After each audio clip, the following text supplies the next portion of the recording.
All right. Welcome to the third podcast of the podcast you never knew you needed, the Ideal Buyers podcast. How you doing, Verno? That's the one. Welcome back. As you can see, I've done a bit of redecorating in the background here.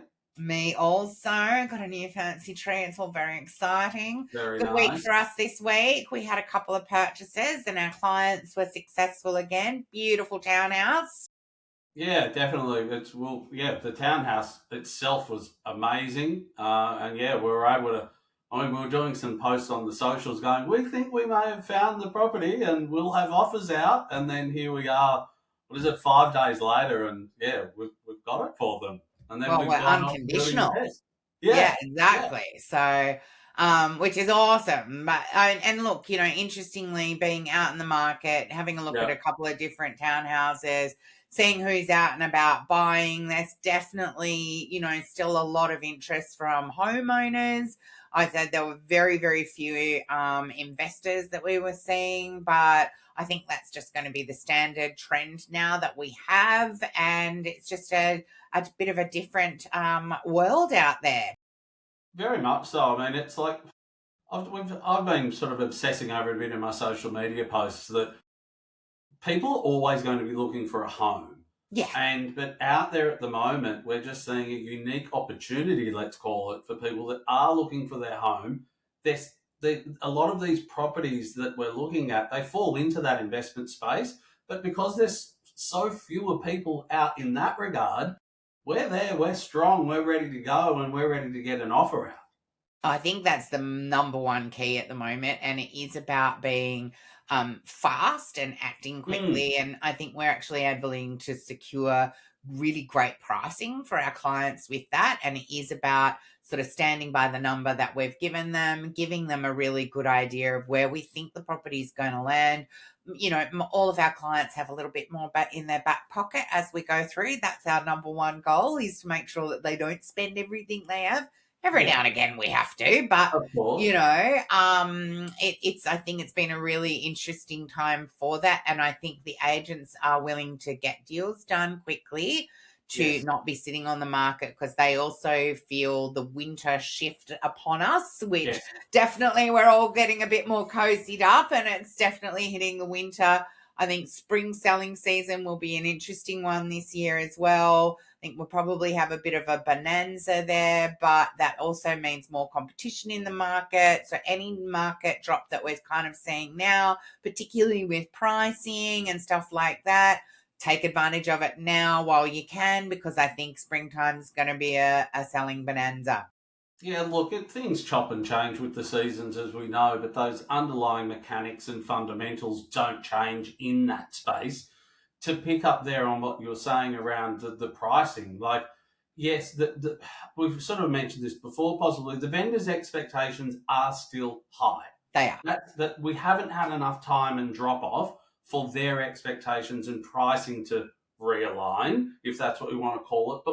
But because there are less people, what it's just doing is opening up the door for negotiation, 100%. which is part of what we love to do, where it's the vendors and the agents have had an enormous amount of strength and power behind their position, where when we're going in and we were one of five, one of six, we're in best and final, multiple offer. But now you already know when you walk through the door that hang on, there's only four groups here. How Yes. many of them are serious? Yes. And then when you're going through, you can only get so much information out of the agents. Some of them are a little bit more loose lipped, but you know when there's that many people on the ground that there's only going to be so many offers. So It's the as you law were of saying, averages. Yeah. yeah, and to have that offer, we've honed in on the number and where you're talking about to save them a bit of cash at the moment, it's purely in that negotiation skill and window that's open now. I completely agree with you. As we move throughout the year and it starts to get a bit warmer, things are going to hot up again, of course, with the weather. But yeah, it's a really, really interesting time. It's such a dynamic shift from sort of the end of last year, that whirlwind and just 100%. whoa, full steam ahead. And here we are now with a little bit more time on our side and a window of opportunity. Yeah, look, the time on site I think is definitely there, but in saying that, I think speed to making an offer Yes. and putting a strong, solid offer on, and then us keeping the pressure on for that offer to be Mhm. looked at, to be presented, to be put in front of the sellers that day. That's been our winning little thing, I think, that's been The really getting formula. us across the line. Yeah. Yeah.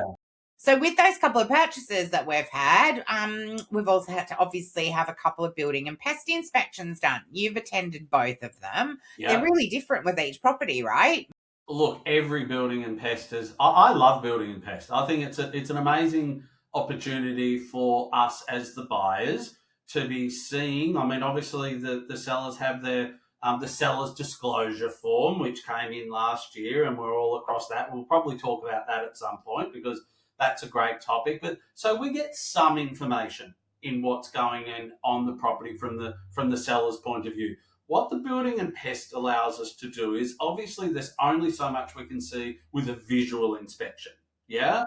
Now, what we're trying to ascertain is are there any underlying major structural? Is there damp in the walls? Are there things that we can't see with the naked eye that will essentially we're like, well, hang on, we can either A negotiate and work through these things, or there's a unique opportunity for us to be able to pull out of the contract with at no cost to our buyer if it's deemed that there's that it's significant enough that we want to walk away.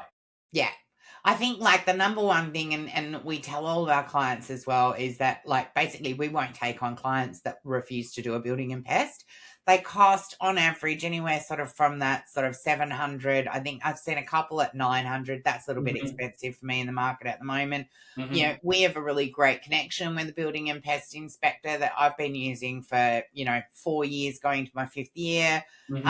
And he has all the latest technologies, drones, heat sensors, all of those sorts of things that pick up all of those moisture readings, particularly if we're looking for termites and all those sorts of things as well. Mm-hmm. So it's an interesting one there when you're telling your clients, look, we actually don't require to do these from like a insurance perspective. It's absolutely mind-blowing to me. You have a car, it has to be insured every year. Every year, if the older it gets, you need to get like a slip thing done on it, pink, Mm-hmm. green, whichever slip it is.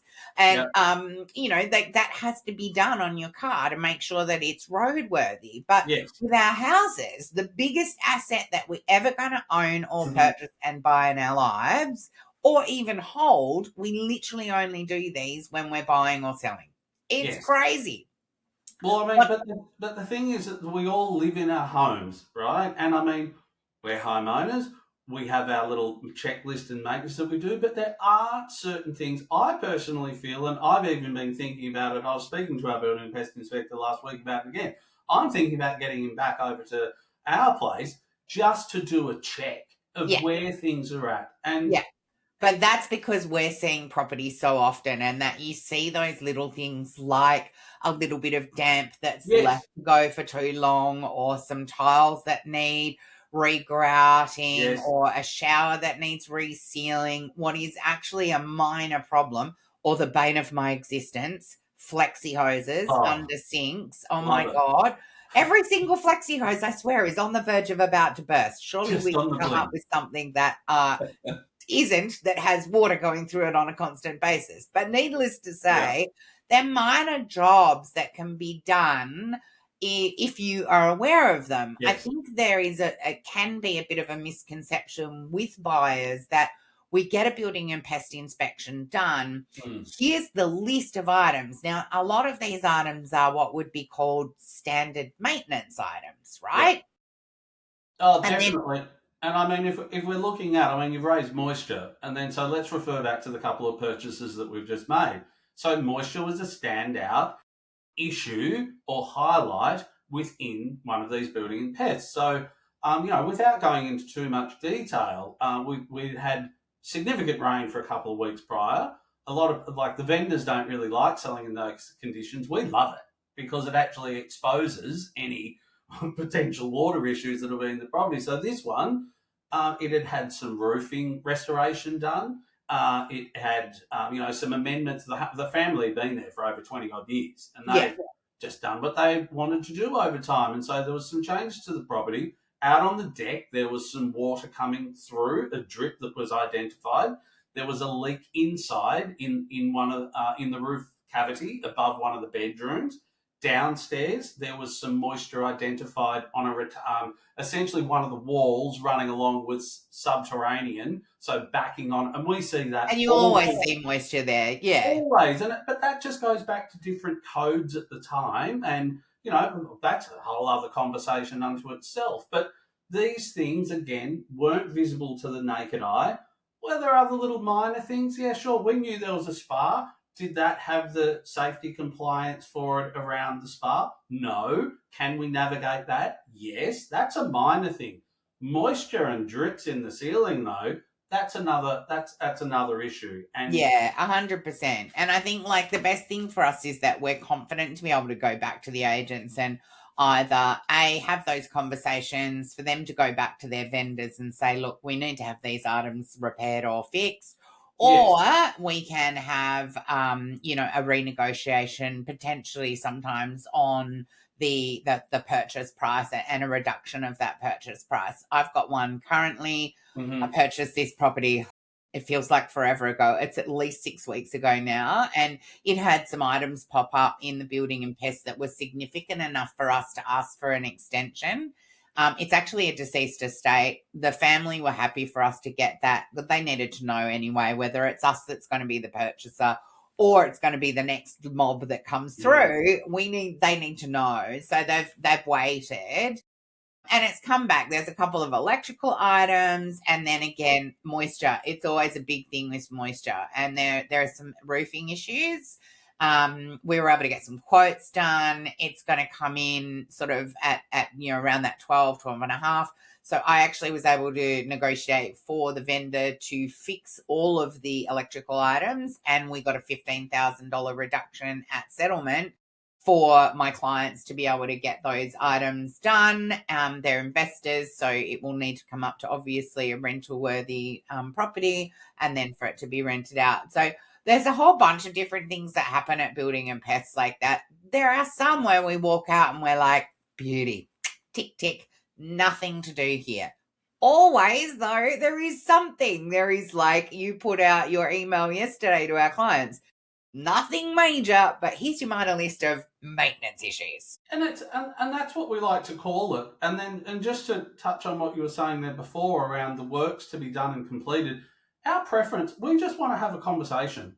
We just want to be able to work with the selling agent and their client, and we want to meet there. And our preference always, for the most part, is to get them to engage professionals, get the work done, supply receipts, that it's all been done professionally, and then we can all be happy days. Yes, there is the option if that's not their preference, we can negotiate a bit of a money amount off at settlement, but always the preference to get the work done. Then going on to the other building and pest that we did, there was some moisture that popped up in the discussions around that as well, and that wasn't particularly on their property, it's on the complex. Yes. And Jade with her, it's very rare that we're out, the pair of us, at the same time. And it just so happened that we were able to align. We were at these properties together. Your eagle eye, you were like, what's going on over there? And then I followed that up with the building and pest chat when I was there. And at first you went, oh, no, that's nothing. And then I said, no, let's go and have a look like this one here. Oh, yes, no, that is it was a definite issue. And I thought, and that's why we obviously put in our offer at the time to conduct searches. Strata searches, correct. Because we want to know if there's a special levy on its way for these. Because it was definitely in the complex, every other property with that design, it was definitely there. And I walked up and down that strip and was like, oh, hang on a minute. So, and look, special levies, they're something that you kind of got to deal with within buying in a complex sort of thing as well. And generally speaking, they're nothing crazy, but you still want to know what you're buying into. And, we have had horror stories of people buying in and then all of a sudden, they get advised that there's a special levy for an extra 10 or 15,000. And unfortunately, we only, and it's the same with the building and pest, we can only do so much. Everyone can Yes. only know so much. Things pop up within the, first couple of weeks generally of buying a property. It's Mm. outrageously common how often a flexi hose bursts. Don't even Yeah. get me started on those again. Or something like an element on an oven breaks, or the hot water cylinder starts dripping or leaking or needs replacing. And, you know, I think people also forget that houses are a living, breathing, thing that's Yes. sitting here on the earth doing its own little thing. And Yeah. sometimes when they're left empty and things aren't being used on their Mhm. regular basis, our new buyers or our new tenants move in, turn things on, open stuff up, boom, bash, boom, and things go crazy. Like, it's not that we've bought a lemon. It's not that we haven't done all the due diligences. It's just that these things tend to happen after a purchase has taken place, and especially if the property's sort of been sitting empty for a while. Yeah. Most of the time at the moment, though, it's sort of back to back with getting the purchase done. And hopefully, if we've done well enough with the investment, like we got a message today from clients that they've already got tenants ready to move in, which is fantastic and at the top range. Or we've got our beautiful home buyers that are moving, generally speaking, within, a couple of days of settlement, and they're moving into their new property. So, yeah. Yeah, it's and then just one other last thought on the building and pest side as well is the vendors themselves. A lot of people don't realise, like, we need to we explain it to our clients nice and early. They're under no obligation No, uh, with all of these things. We're buying the property as is, and correct. it's all about, and a lot of people just go, oh, cool, great, yep, it's done and dusted. But we do so many of these that we know those slight nuances, we know where to push, where to pull, and how to get that conversation going in an amicable way for everyone involved to get that result. We're all trying to, get the property for our clients, and they're trying to sell it, and there's Yeah. somewhere that we can meet there in the middle. But 100%. Yeah. And I think that is a really good point there as well. That, yes, when we are looking at these building and pest reports, and I've had clients that wanted to pull out over the yeah, most minor crazy things. And sometimes it is a little bit about education yes. and comfort levels and talking through what those items actually are. Mhm. And how much does it actually cost to fix a leaking tap? We need a new washer to come and a plumber to come and do Definitely. it. It's a couple $100. Is the property worth losing over those sorts of things? And look, some items, yes, 100%. If we go in and, like a big no-no for us is if obviously a massive termites nest under, Yeah. over, in, Yeah. somewhere, you don't know what you're buying when you have a property with that is, especially if it's historical and live, Mhm. 100% not worth anyone's life or drama or issues. And we pull out immediately on those ones. Yeah. And there are sometimes also that there are things that pop up that are just too big and overwhelming. And at no point will we be trying to keep a contract and a deal alive if it is to the detriment of our client. But in saying that, the sellers want to get the deal done. We, as the buyers, want to get a deal done. If there is a nice happy medium for us to be meeting to make sure that actually happens, then yes, we go bat for our clients and the agents bat for their vendor. So, Yeah. I think we do generally get to the right place. But Oh, we've got yeah. another big weekend ahead of us, Verno. We've got a couple of clients we're searching for. Yeah. Well, look, we've got a couple of different briefs, and again, we're looking for permanent place of residence, and we're looking for people moving from the city out to the Bayside. Bit of sea change, I suppose. Yeah. Yeah, but I mean, look, again, it's interesting that both the clients that we're searching for in Brisbane currently are owner occupiers. The other couples that we are talking to are also owner occupiers. Yes. I've still got my clients. We've actually got a few clients that are they're not on pause, but there's just not enough property for us to be seeing for them. So, Yeah. my clients in the $2.5 million range, that's just been limited to no stock. And so, yeah, it's a really interesting time in the market. But in saying that, we've got to go do some searching. And so we'll catch up on the next one. Unreal. See ya. See you guys.